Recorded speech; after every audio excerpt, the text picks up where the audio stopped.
Today is Monday, November 28th, 2016, and we are here at the Atlanta History Center. We are very honored and pleased today to have Ms. Anne Do Van Quy here with us. My name is Sue Verhoff, and I'm Director of Oral History and Genealogy here at the History Center. And Ms. Do Van Quy has a very interesting story about her experiences. She is married to a Vietnamese doctor and remembers very clearly living in Vietnam during the Vietnam War. And they later immigrated to the United States, and we're very interested to find out more about her story and the story of her husband and her children. And so we'll begin today, Ms. Do Van Quy, by asking you to tell us where and when you were born. I was born in Yonkers, New York in 1938. Okay. Tell us a little bit about your growing up.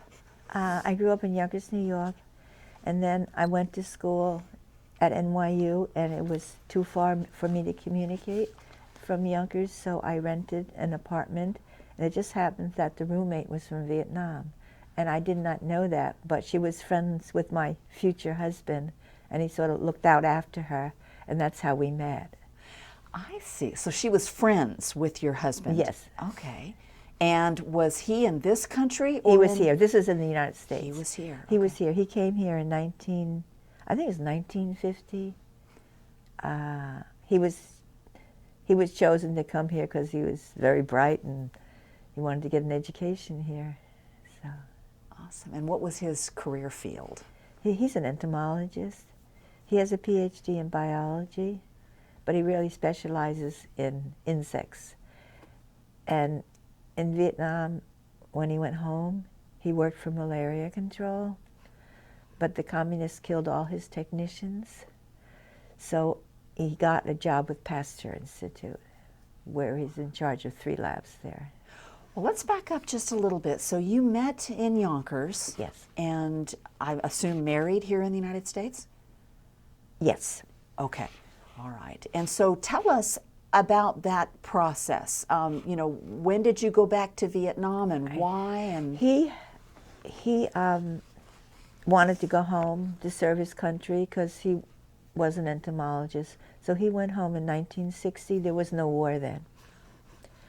I followed him 3 months later, but I didn't have enough money to buy an airplane ticket, so I took a freighter from it was a steamship freighter, and the freighter was loaded with tractors and jeeps to aid Vietnam, and they weren't packed correctly, so the ship almost sank. It swayed back and forth because the equipment was not tied down correctly. It took me 6 weeks to get there. He had bought a house, and he asked me to bring a can of Drano, but I forgot. And then when we got to the house, all the kids climbed over the fence because they had never seen an American woman before.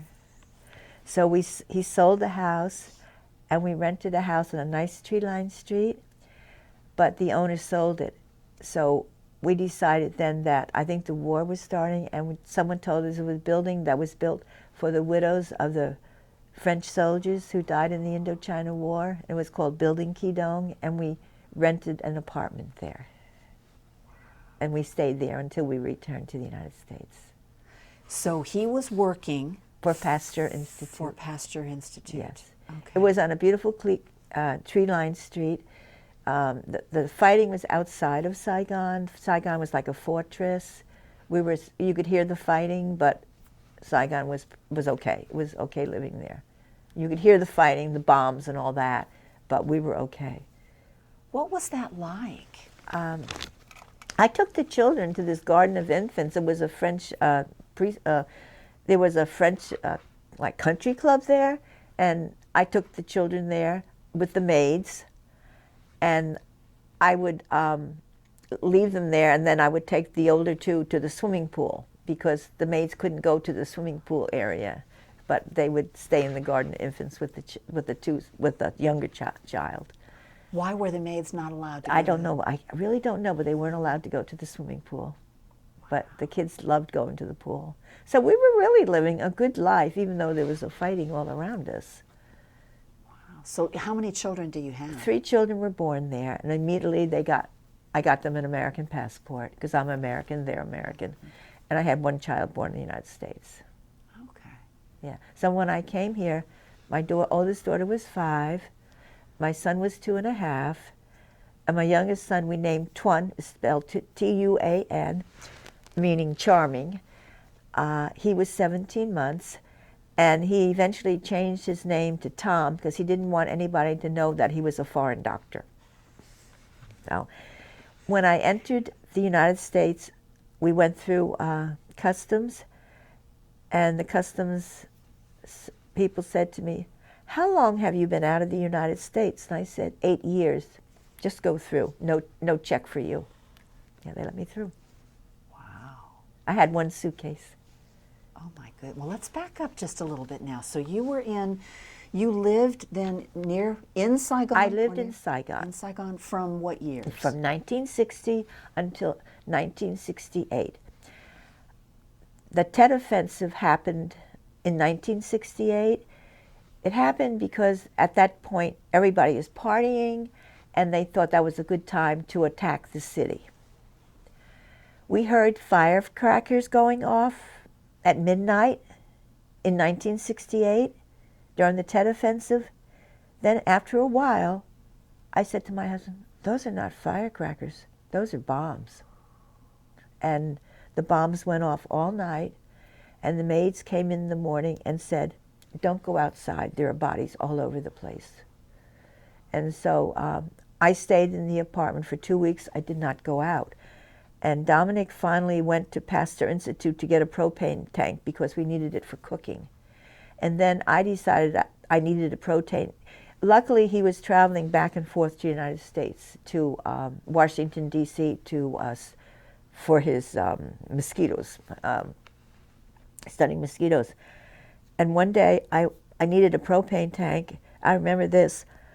I took the car, and I went over the bridge, and there's tributaries, which means there's water. You had to go over bridges. And I realized when I was coming home, I had the propane tank in the car, and there were soldiers standing on the bridge with their M16 rifles. And I thought to myself, if they blow up that bridge, I'll never get home. I got home, and I never went over the tributaries again. So we lived in the apartment, and Dominic went to work at Pasteur Institute. He drove a green Volkswagen, and he went to work every day. I really never knew what he really did because I wasn't, if you know what I mean. I just knew he went to work at Pasteur Institute, and he was well paid there. And life in Saigon was good. I had 3 children born there, and I had a maid. I had 2 maids. At one point, we hired a maid. I taught Vietnamese. I taught English to the Vietnamese. But then when they evacuated the dependents, I walked into the Navy Department, and they hired me as a keyboard operator. Like, they wanted an American for security reasons. So I worked there, and every dollar I made was sent back to the United States because you had to send your money back. You couldn't keep it. I deposited in a bank in Yonkers, New York. And I stayed there working until 1968, when my husband had decided that after his final trip, he was going back to Washington, D.C. to study his mosquitoes. And he looked at me and he said, "I'm not coming back." But the problem was he traveled on an official government passport. He cannot ask for a green card on an official government passport. So he paid for a private passport. So he left the United States after the Tet Offensive in 1968 on a private passport. He got to the United States, contacted a friend who got him a teaching job, I think it was at Fairleigh Dickinson, and then that didn't pay much. But he had been friends with an American colonel in Vietnam, because you're going back to 1960, nobody spoke English. But my husband spoke fluent English, so he made friends with the colonel. And the colonel had asked him, "I want to bring my wife and 5 children to Thailand." And he was able to contact CETO, or made contacts, and got this Steve a job in Thailand, and he was able to bring his wife and 5 children to Thailand. When we returned to the United States, my husband said to me, "Steve invited me to the American Cancer Society for lunch. And when he got there, he said to my husband, "I want you to meet your new boss." They hired him at the American Cancer Society, and that's where he worked until he retired when he was 68. He retired, yeah. So he worked there for 20 years, traveling. We lived in New Jersey, Parsippany, and he took the bus in through the Lincoln Tunnel every day to his job. But he went back to the United States alone at first, correct? Yes, he returned to the United States. I stayed back because I wanted to make sure that he had a job. I stayed back with the children for 3 months. And as the war progressed, the Viet Cong started shooting rockets into the city. They came in at an angle about 2 feet above the ground, so you didn't know where they were going to hit. And one night, a rocket was so close to our apartment that I would just get up and wait until the sun came up to make sure there were no more rockets. The peasants, wouldn't squeal on the communists because they would kill them if they did. But it was called the whistling nightmare. And you heard them incoming, and you just didn't know. It was really scary. The war didn't bother me because they were fighting outside, but the rockets did. And one night, the rocket was so close to our apartment that the maids came in and said, all the Americans living there got up and lied on the ground, and I didn't. I didn't want to lie down on the ground below the apartment because there was a rat down there. But, yeah. But, life was good there, I remember one day I was working, I think I was working for the Navy then, and the bombing was so bad that it blocked out the sun. And I said to them at work, "I'm going home. I have 3 small children at home. We can't see the sun. The fighting was so bad." So I came home, make sure everything was okay. Yeah. And then I remember sometimes when the war got worse, I have to go back to the history too. This war, 58,000 Americans were killed in this war. This war was started, I think, by Eisenhower. I remember the day President Kennedy was assassinated. I think he was trying to get even the advisors out of Vietnam. He didn't want to get involved in this war, but he was killed. And I think Eisenhower took over, and they sent advisors to Vietnam. And then I remember, I think at one time in 1965, they sent in thousands of American troops. I remember that American build-up. And, I can't remember anything else. I remember one day we went to buy my youngest daughter a bicycle. We went to a little town about 7 miles from Saigon called Tuduk. And the American soldiers heard me speaking English to my husband, and they realized I was American. I thought they'd take me in the car away with me. They were so excited to see an American. And then when in the beginning, like when we got there in 1960, there was no fighting, so we'd go to the beach. We went to Vung Tau, the South China Sea, and I took the kids swimming there. We had a good time. And eventually, though, the war got worse and worse. And I remember standing on my balcony and watching Phantom 4 jets go up and drop 1,000-pound bombs. That was a sickening sound. Yeah, it was bad. And but my husband went to work every day, but he did make that final decision not to come back. Yeah. And of course my children were American, so I could leave anytime. So I knew I was okay staying back with them because I had the American passports. But I had one maid that took care of my youngest. He was then 17 months when we came here. And she cried for 6 months when we left. Her job was to carry him around 24 hours a day. And we couldn't bring her here, but she just, I guess my husband could, I don't speak Vietnamese that well, but we heard she cried for 6 months when we took him home. It was so sad, because that was her whole life, my son, carrying him around. I was sad, yeah. How about your husband's family? His family lived in Tuduk, about, I'd say 7 kilometers from Saigon, and he would go visit them every weekend when he wasn't working. But sometimes he would have to wait for the soldiers to clear the mines in the road, because there were mines that if you could, they put mines in the road and they had to clear the road of the mines. So he would be held back visiting them until the mines were cleared. And then he had family there, but I remember when we were back here in 1975, the communists took over, and we got a call from his family that they had gotten on a boat and they were in Fort Chaffee in the United States, and they wanted us to take in 22 people, but we couldn't take in 22 people. Eventually, they got settled in Dallas, Fort Worth, and they were working for an American family, but they used them like as slaves. They weren't good to them. But then one day, the man who was using them was killed by his tractor, and they packed up and went to Dallas, Fort Worth, Texas, where they settled in and are doing fine now. They all have jobs and they're doing fine. In the beginning, my husband would send them money, would visit them, see what they needed, and then eventually they were fine and he didn't have to visit them anymore. And he has a sister also in Vietnam. My daughter went back to Vietnam 2 years ago, and she was able to find my husband's nephew's house where his sister was living, and she was able to, she called him on her international phone, and he was able to talk to his sister. But well, luckily that was really good, because a month later she did pass away. So he was able, though, to be able to talk to her before she passed away. And Teresa had a good experience, my daughter, and made a world tour, and she did visit Vietnam. And it's a beautiful country now. In fact, my neighbors next door just came back from Vietnam. They were there for 2 weeks, and I want to get the story from them, too. And so we will talk to them, after the holidays, so we'll get to know that story.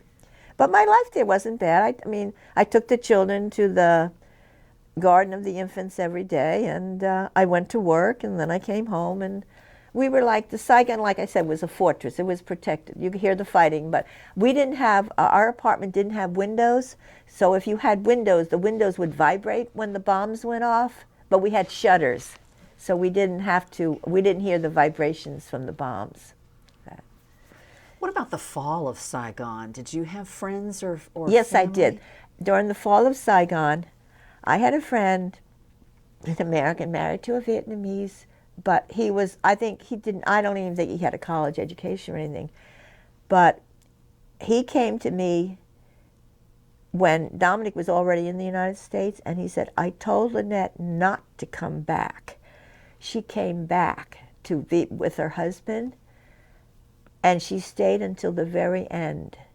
But if she hadn't come back, her husband would not have gotten out, because when they were evacuating everybody onto helicopters, the Americans saw him with his American wife, and they threw him on the helicopter too. So if she hadn't come back, he wouldn't have gotten out. That was close, yeah.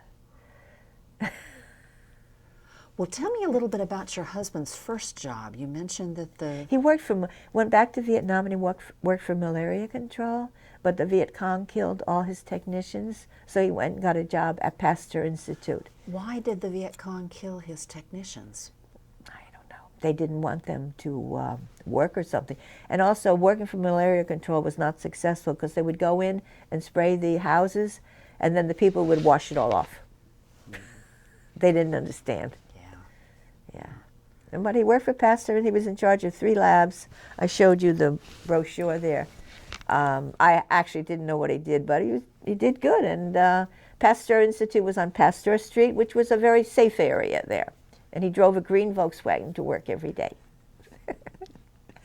Did you have any contact with Viet Cong soldiers or North Vietnamese soldiers while you were there? No. I'm trying to think now. No. I remember, okay. Here's the long story going short. One day, I said to Dominic, what will happen if they kill President Diem? He was a dictator, but the country needed that dictatorship. He said to me, the country will go down the drain if they kill President Diem.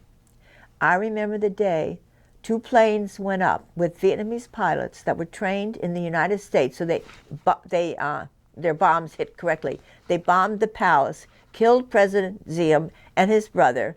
Madame Nhu survived. And the day he was killed, the country went down the drain. It was coup after coup after coup. There was this Win Cao Ki. No one could control. No one could keep power. and then the communists started taking over. So we should never have killed him. That was a big mistake. I saw the planes go up and bomb the palace, and he was killed, and I heard on the radio that he was dead. And the country just collapsed. How did the people react to those kinds of things? Did you get a sense for how the Vietnamese people in Saigon were feeling about all this? I remember when all the time they were trying to kill President Diem, the army, when they failed, the army would come in, and you'd get up and you'd see the streets lined with soldiers. The soldiers would come in to protect him, President Diem. But then the last time they did kill him, the soldiers would come in. The people did not want him killed. And I just remember I innocently asked my husband, what would happen if he's killed? And that's what he said to me, and it did happen. They needed that dictatorship. We would go sometimes to Bien Hoa, a little town outside of Saigon, and go shopping there. But as the war got worse, we didn't go anywhere. Yeah. Luckily, my husband was able to travel back and forth to the United States and make a decision to stay here. And the 3 children were doing fine. You know, they're all American, and they were well fed. The maids hand fed them. They were spoiled. My youngest son, when he came here, he was 17 months old. He knew one word in Vietnamese, which meant "hold me." Did you have any interaction with American soldiers while you were there in Saigon? Yes, I did. In fact, one day I was sitting downstairs on the steps of our apartment building, and a Jeep came in with American soldiers, and they looked at me and they said, "What are you doing here?" And I said to them, "I live here." And they're like, "Oh my God." So, can I tell you a funny story? Sure. You don't mind? Not a bit. All right, well, you sure? Positive. I found out when the planes bombed the palace, I was very scared. So I went next door to see who was living there. And when I walked in, I didn't see any furniture. All I saw was mattresses on the floor with naked women. It was a house of ill repute. And then they moved upstairs, and a Frenchman with a Vietnamese husband moved in next door. And a few weeks later, she said to me, "Anne, why are there people knocking on our door all times of the night?" And I explained to her, and we had a big laugh. Oh, Is that okay? Oh, yes. Problematic neighbors, huh? Yes. Wow. Are there any other stories, any other things that you remember about living there? There was a neighbor next door. There's 2 nice Japanese people that lived next door. Oh, yes, this I want to bring up. The American soldiers, the Vietnamese women had babies with them. And they always thought, he'll take me back to the United States because I have his child. They never did. They never did. But the French were smart. When the Vietnamese had a child with a French man, French citizenship. The Americans didn't do that. Remember Amerasians? They used the word Amerasian. The Americans did not give American citizenship to these children born of the American soldiers. Remember there was a huge evacuation of the Amerasian children, and they did bring them here. That was one mistake we made. We should have given them citizenship. And I remember an incident when a neighbor that lived next door to me, one day the little girl got out, and she said she's going to France to be with her father. She had a French passport. But we didn't do that, and we should have. But I do remember one incident where we lived in a street where there was an alley, and there was a Vietnamese woman there, had 3 children by an American. He left. But I remember, luckily I was looking out over my deck. A taxi pulled up. American got out. She came out with suitcases, went into the taxi, and off they went to the Tan Son Nhut airport. He came and got her. I remember that incident. That was a very good feeling. So that was good. But otherwise, they did not. That was our big mistake. We should have given them citizenship. What was daily life like during the war? Going to Okay. get groceries, things like that? Okay, I would go to, in the beginning I'd go to the main market, at the Saigon market. It's a beautiful market. And you could buy fresh fish, swimming, and the fish were alive, and live chickens. And then as I had the children, I didn't go, and I got the maids, they would go. And one day I remembered they took home a chicken, and they tied it up on my deck. And I said to them, I don't want to look at that live chicken anymore, because I don't want to eat it live. I don't want to make friends with it. So they killed it, and we didn't have it. I was a little sad. I said, don't ever do that again. But one day we had to, during the Tet Offensive, the younger girl that took care of my son went home, and she couldn't get back. So we sent the other maid to get her, and they had to make a very dangerous journey home because they were fighting in the fields and they had to hide in the bushes. But they did make it home, back to my apartment, so she could take care of my younger son. But they brought home a chicken too, and they said that he's real skinny because we couldn't feed him. There was too much fighting and all that. But we did get Kim home, and that's the one who cried when we left. She was only 14 years old, and that was her job. Yeah, I remember that was a dangerous journey.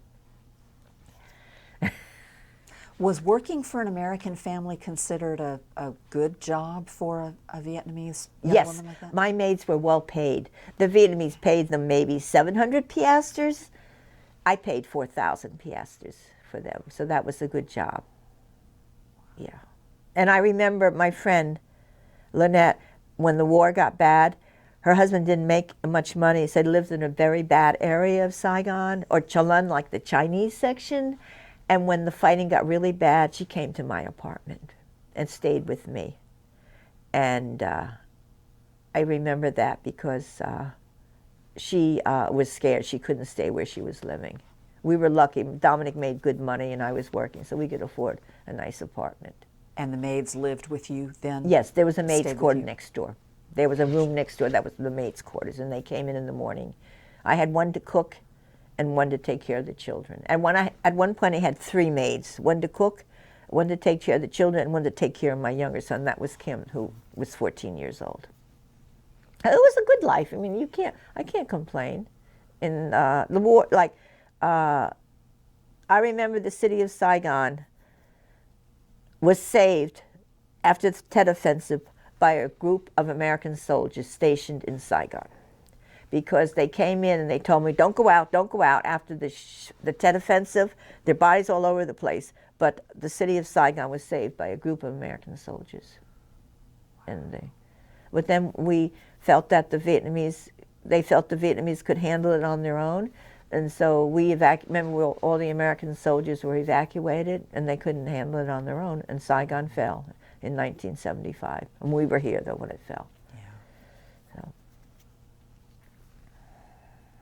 So when did you come back with the children? I came back 3 months later after Dominic had gotten a job here, and I made a decision not to come back.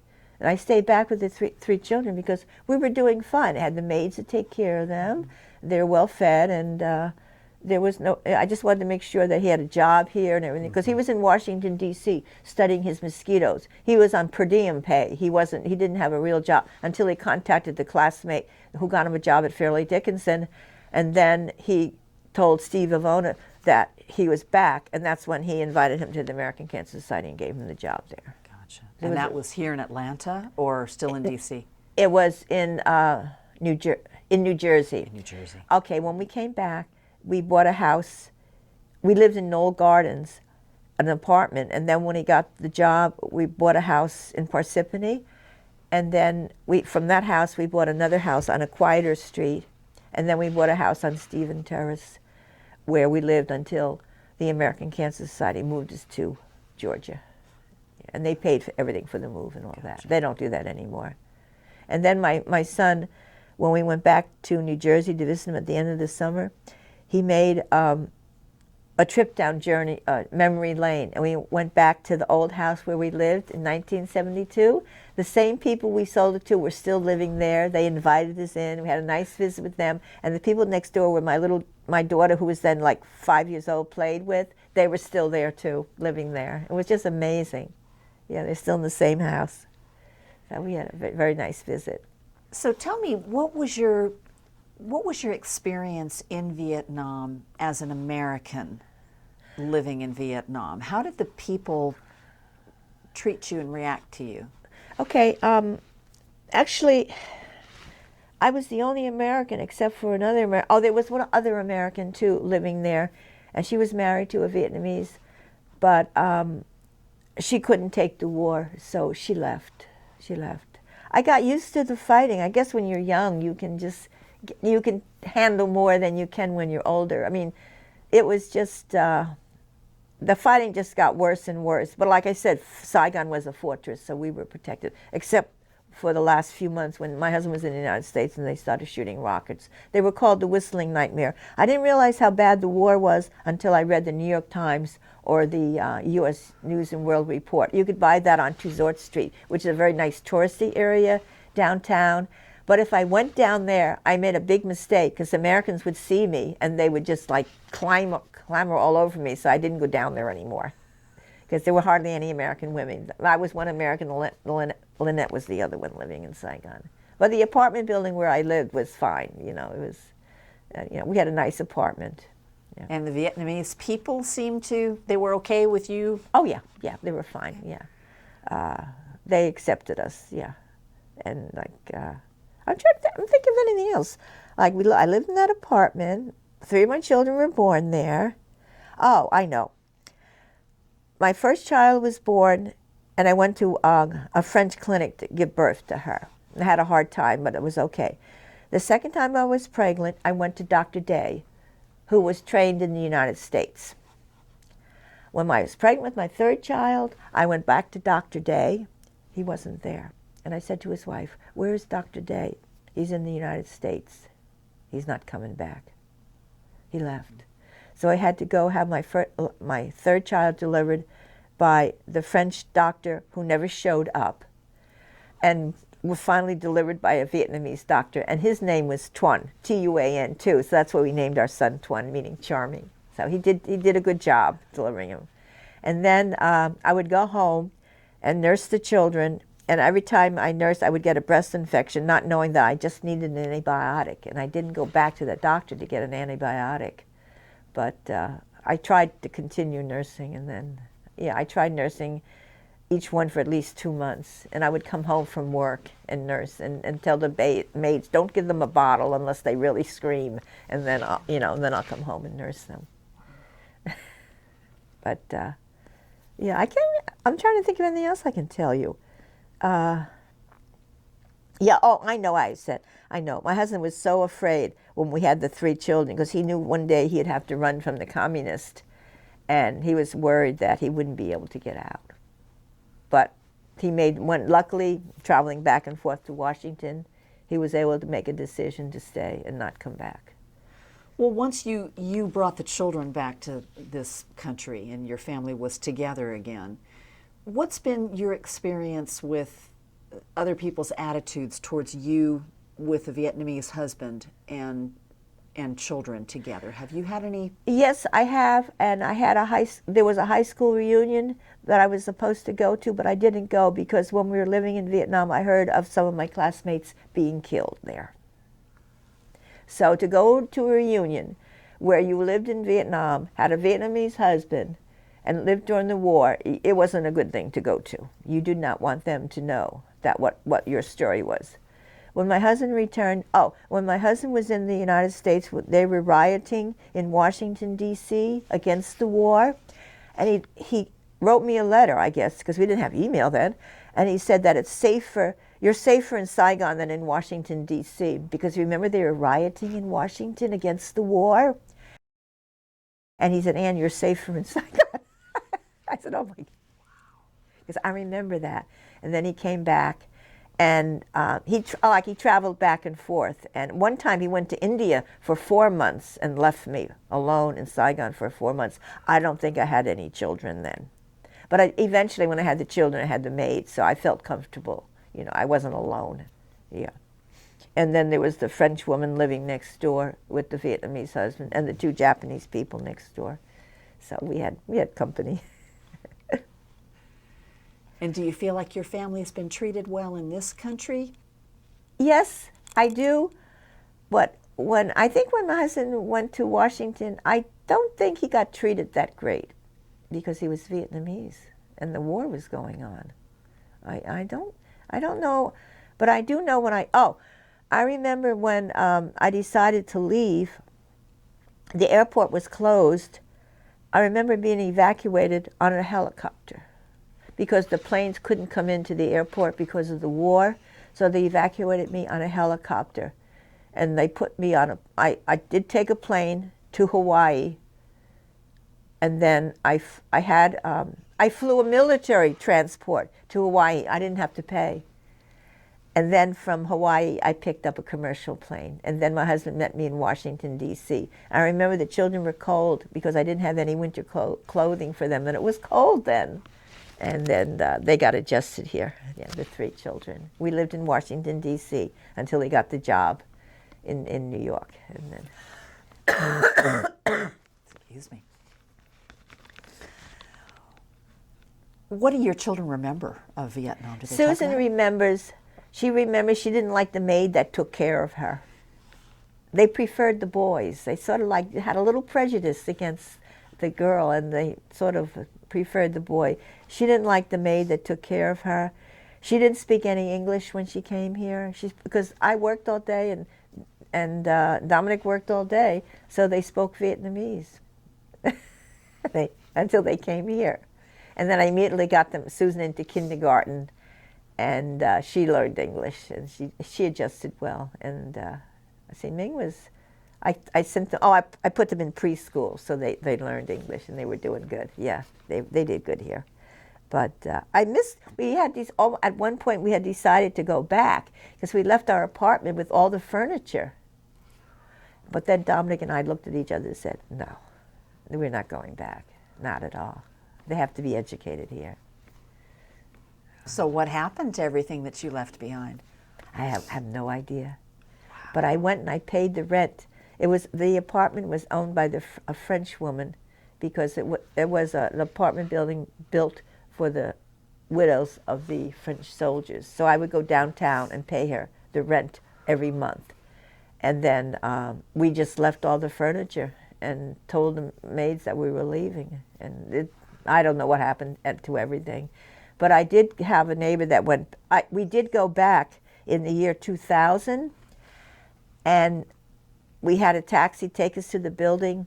It was overrun with refugees that had come in from the countryside. Overrun. The people were hanging out the windows. It was not the place that I used to live. When I used to live in Saigon, in the morning, the street sweepers would come and sweep the streets clean, and it was just a clean, nice living city. And I would take a cyclo to go through the presidential palace, to go to the market, and I would, do my shopping, and it was really nice. And then one day the cyclo driver threw the cyclo over, and I realized I had to get a car. So I learned how to drive, and I drove a little white Dauphine. And one day we went, I can't remember, we went to Benoit, and that's where the Americans almost clamored over the car when they heard me speaking English. And so I drove that car, and Dominic, and then when I left, I sold it to an American that was working at the Navy Department. And Dominic, I guess he sold his car to a friend too, and then, well, he left first, and I left 3 months later, so. Yeah. Well, I see you brought some things with you. Yes, I Can you have. Tell us about those.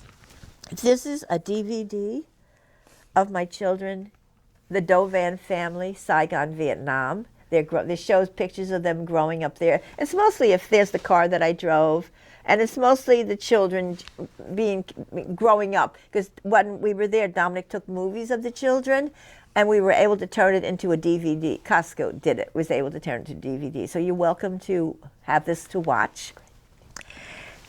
And this is an album that my husband made when we went back to visit in the year 2000. And it shows here, it'll say, when we left Vietnam in 1968, it was, I can't read, it was at war and divided. Returned in 2000. Can you read it? Yeah, see it. Okay, it says, returning in the year 2000, we find it at peace and unified. And it shows all the places that we visited when we were in Vietnam in the year 2000. And we had that was a wonderful trip. So you're welcome to look at this and keep it, and then maybe I can pick it up and return it sometime. But I'm trying to think of anything else I can tell you. When we were in Vietnam, Dominic, my husband, had a nephew, and his niece, I understood enough Vietnamese. She didn't speak English then. She said, we're coming to the United States in 10 years, and we're not going back. And they're here now. They live in Gwinnett County with her husband, and she had a son, and he's, I think he's in software, and they're here legally. They entered the country legally. No, they didn't, they have, I'm sure they're citizens here now too. So we visit, their son got married about a month ago, and they had a huge Vietnamese wedding, and we went to the wedding. Must have been 150 people there. And he said, his son, I think he's a software engineer, so he spoke. But the father never really learned to speak English good. And the only thing, all I know, she does nails. All the Vietnamese women do nails. They if you go to a manicure place, they're all Vietnamese. That's their specialty. Do you have any thoughts as to why that is? I read an article somewhere, and one Vietnamese woman started doing nails, and they realized she was really good at it, and then they opened all these saloons. And I messed up my nails today. I'm going to go back to Mary's Nails. They all know me. They met my husband. They speak the language together. They met my kids, and they do nails. And I remember there was an incident where one Vietnamese woman did nails, and they realized they were good at it. So now if you ever get your nails done, they're Vietnamese. Well, I'm sure in today's political climate, there's been an awful lot of discussion about immigration. Do you have any thoughts about what that's like in this country? You've really experienced that for your children and your husband. Any thoughts about the immigration? Mm-hmm. Well, there's all these illegal immigrants coming in. And I know we used to hire one to do our yard work. We don't anymore. We hire a Mexican that's here legally, and he has his own landscape service. I don't know. I know Trump wants to export them all and something. He wants to build a wall, and I think that's right, because they should enter legally to be here. We're overpopulated. They're on our health system. They can go to Grady's and get free health treatment, and that's why I will not get an illegal immigrant for a worker anymore. I know you can pick them up on Tilly Mill where Home Depot is. I won't do it anymore. I think we hired a legal landscape service now. Yeah. Gotcha. Okay. Mm-hmm. And we met at the Veterans Day, the Atlanta Yes. History Center's Veterans Day, where we had Joe Galloway come Right. to speak. And I wondered, what were your thoughts about, obviously you were interested in coming to the program. Was it because of Joe? It was because of the keynote speaker, that he had been in the war. And I told Susan I want to listen to his speech. And that's how this whole thing happened. And I was able to get his book autographed, and that's how I met you. Because I sat down in the chair and I was tired, and I gave the book to my neighbor. He hasn't returned it yet.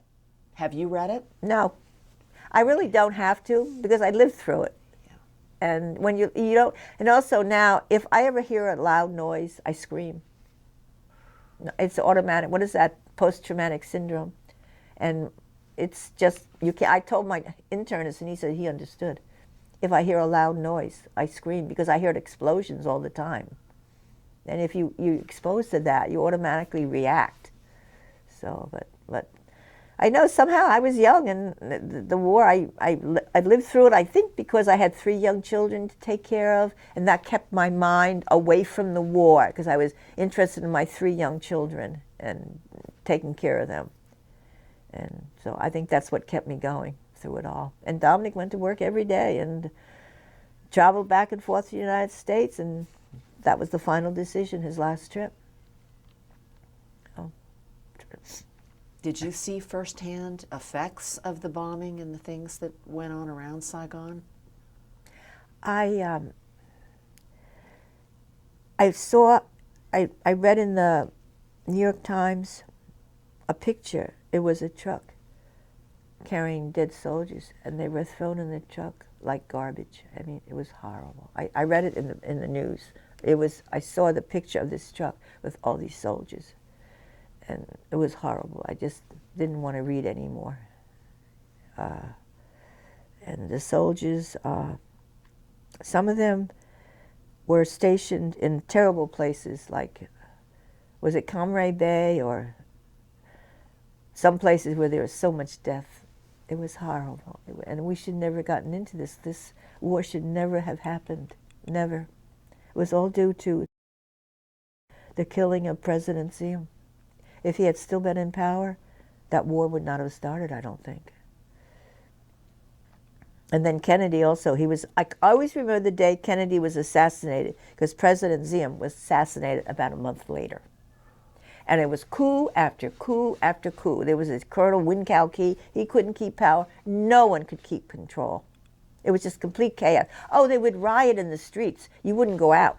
They were rioting in the streets, out of control. So, yeah, that's how I remember. They were always rioting. And then it got to the point where it wasn't safe to go out. It wasn't safe to go out. So, but like I said, with the 3 young children, it kept me from thinking about the war too much. Yeah. Well, this has been a fascinating interview. You lived an interesting life, and you and your husband certainly made the best of difficult circumstances. And I'm glad that you're here and that you're safe, and he's here and safe. And, right. Before we wrap up the interview, is there anything else that you'd like to say? I'm trying to think of anything else I can say. I'm thinking of the war and the fighting and what went on, and I just think, like I said, I was young and I could handle it. And like I said, if I read the New York Times or the U.S. World, I realized how bad it was. And the last thing I remember was the rockets being shot into the city, and we were scared to death. And you didn't know if you were going to wake up in the morning. And that really scared me. And my husband was in the United States then. So when I got on the plane to fly here, that was the first night I could sleep. Wow. Well, I think that's a powerful way to conclude the interview, Ann. Thank you. Thank you so much for coming in to chat with us. I appreciate it. Thank you. I was glad to do it. Thank you. All right.